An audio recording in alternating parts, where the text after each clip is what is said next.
Let me paint you a picture. It's a Friday night. You've just got home from school. You pop in NBA 2K11, pick up the Chicago Bulls, and spend the next 3 hours playing through the Jordan Challenge. We live in the flu game, the shot, the shrug. You're not thinking about virtual currency. You're not calculating whether your player's attributes are worth the grind.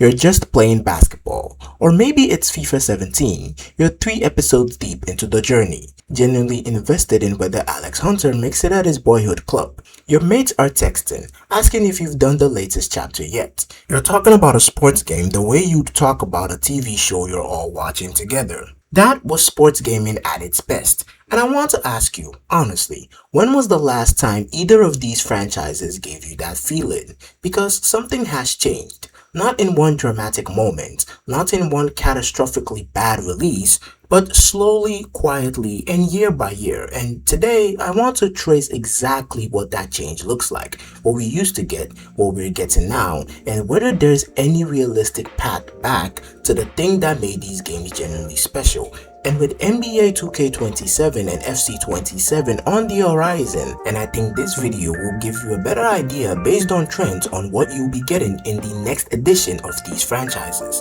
Let's get into it.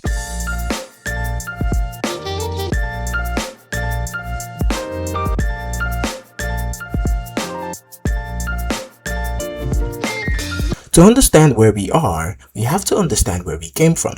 And I don't mean that in a romanticized everything was better in the old days way, I mean it very specifically.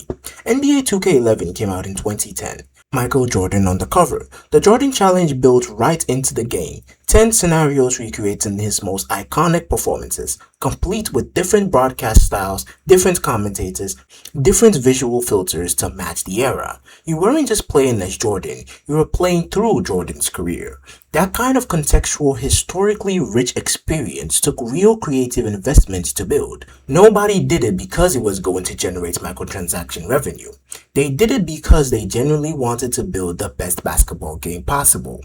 And then NBA 2K16 arrived. The park was alive, Pro-Am was thriving. My team was at its peak before it became a slot machine. Controls were tight enough that skill actually separated good players from average ones on the court. Not how much money they'd spent, not what rating their player was. Actual basketball skill. That combination of depth and fairness is what built an entire generation of gaming content creators around this franchise. The community formed because the game gave them something worth being a community around. On the FIFA side, FIFA 12 and FIFA 14 are still the games people point to when they talk about how the sport actually felt. Ball physics that responded to your inputs in a way that felt connected and physical. Player movements that had weight to it. Those games weren't perfect, but they had texture, a sense that you were doing something with your feet, not just executing an algorithm. And then the journey arrived with FIFA 17 and changed what a sports game could even be.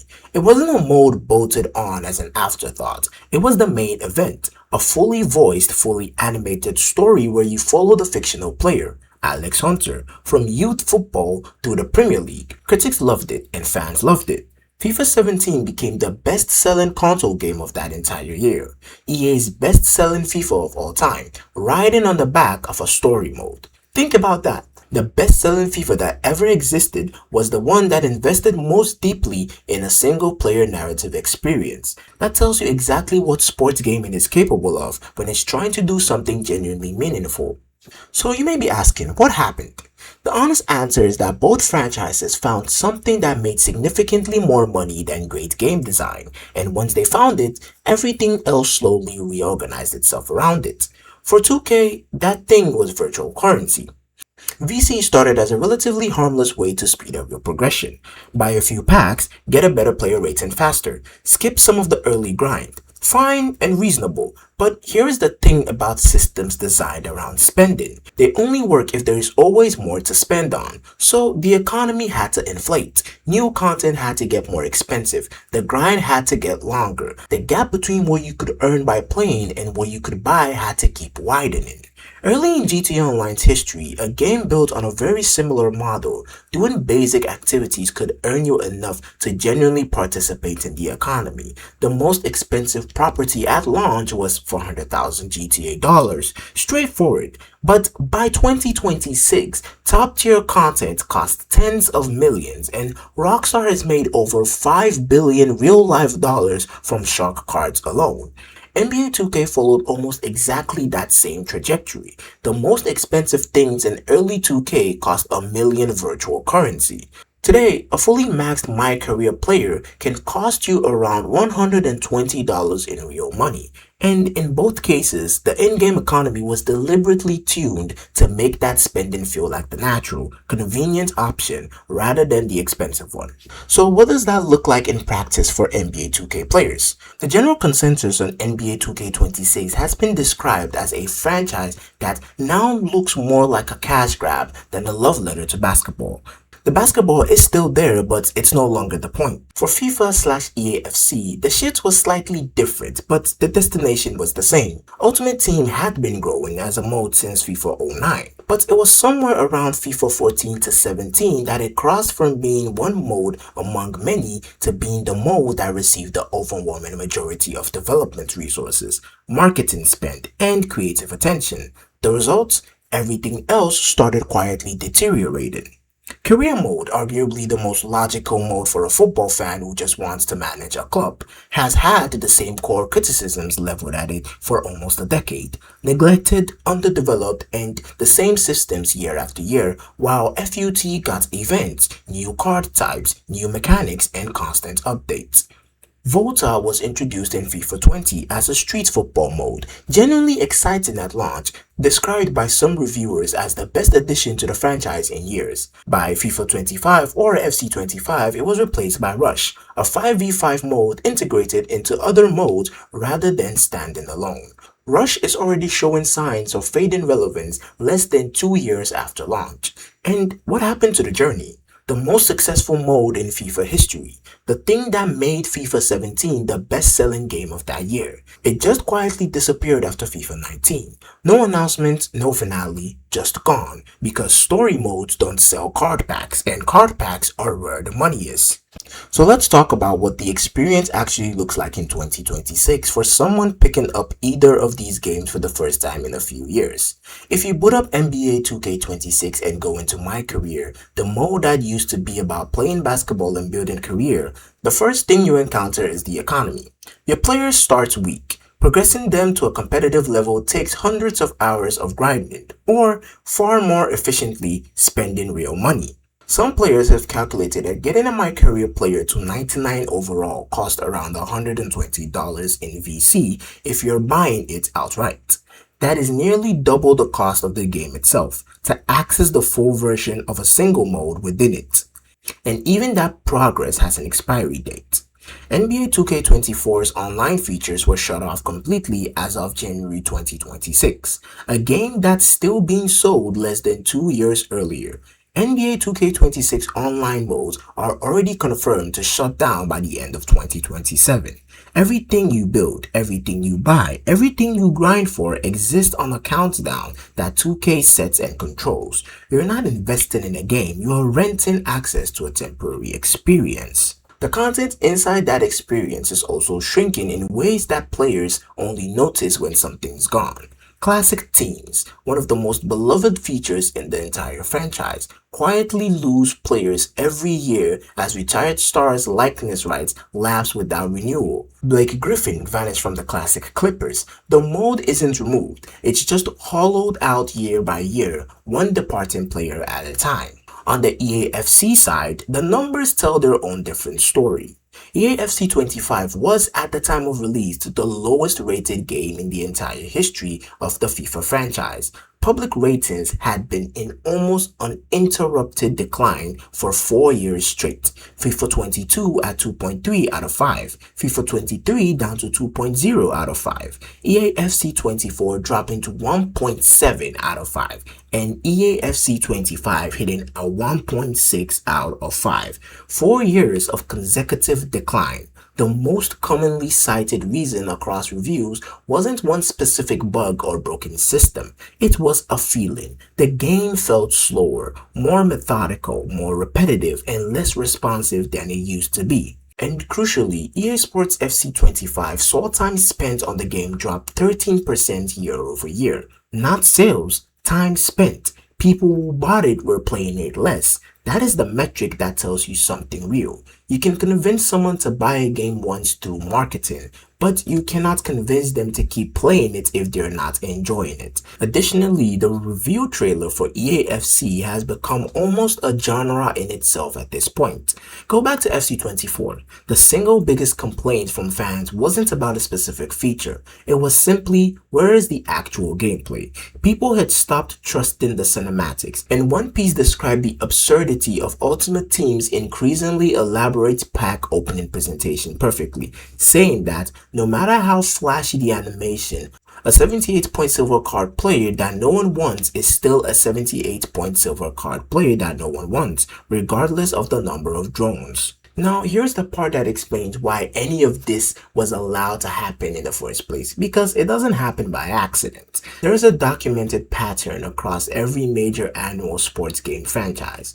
Researchers tracked review scores across Madden, MLB The Show, NBA 2K, NHL, and FIFA/FC over multiple decades and found the same shape every single time. 2 years before a franchise loses its last real competitor, average review score sits around 87 out of 100. 1 year after they're running completely unopposed, that drops to around 81. And after a decade with no competition, it drops all the way down to 75. A 14% decline, and the only variable that changed was the presence or absence of someone forcing them to compete. NBA Live is gone. PES turned into eFootball and stopped being a real threat years ago. And both franchises simply stopped having to earn your money every single year. They just had to be good enough that you didn't quite walk away. That is the structural root of everything we've talked about in this video.